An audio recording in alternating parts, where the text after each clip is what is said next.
তাদের বাবা নাই, এতিম দুই বালক।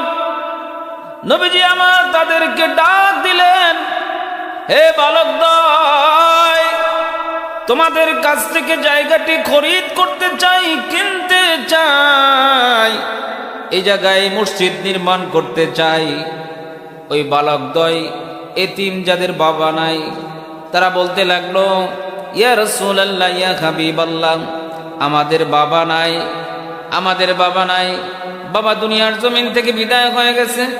বাবার ইসালে সোয়াবের জন্য, মসজিদে নির্মাণের জন্য এই জায়গাটা বিনা পয়সায় দান করে দিতে চাই।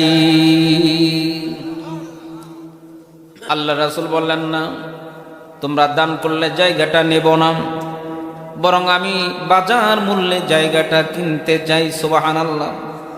কারণ নবীজি আমার যদি ওই জায়গাটা এতিমের কাছ থেকে দান সূত্রে গ্রহণ করতেন, তাহলে আজকের 1400 বছর পরেও যারা কোরআন বিরোধী, ইসলাম বিদ্বেষী, যারা রাসূল সাল্লাল্লাহু আলাইহি সাল্লামের পবিত্র চরিত্রের উপর কালিমা লেপনের প্রচেষ্টা করে, তারা বলতো যে 1400 বছর আগে মুহাম্মদ দুজন এতিম সন্তানের সম্পদ বিভিন্ন লোভ লালসা দেখায়া এতিমের সম্পদ জবরদখল করে মসজিদ নির্মাণ করেছে।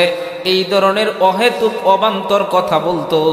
এই জন্যই নবীজি আমার এতিমের কাছ থেকে তিনি জায়গাটা বিনা পয়সায় গ্রহণ করলেন না, বরং সেই সময় বাজার মূল্য নির্ধারণ করে টাকা দিয়া জায়গাটা কিনে নিলেন। সুবহানাল্লাহ।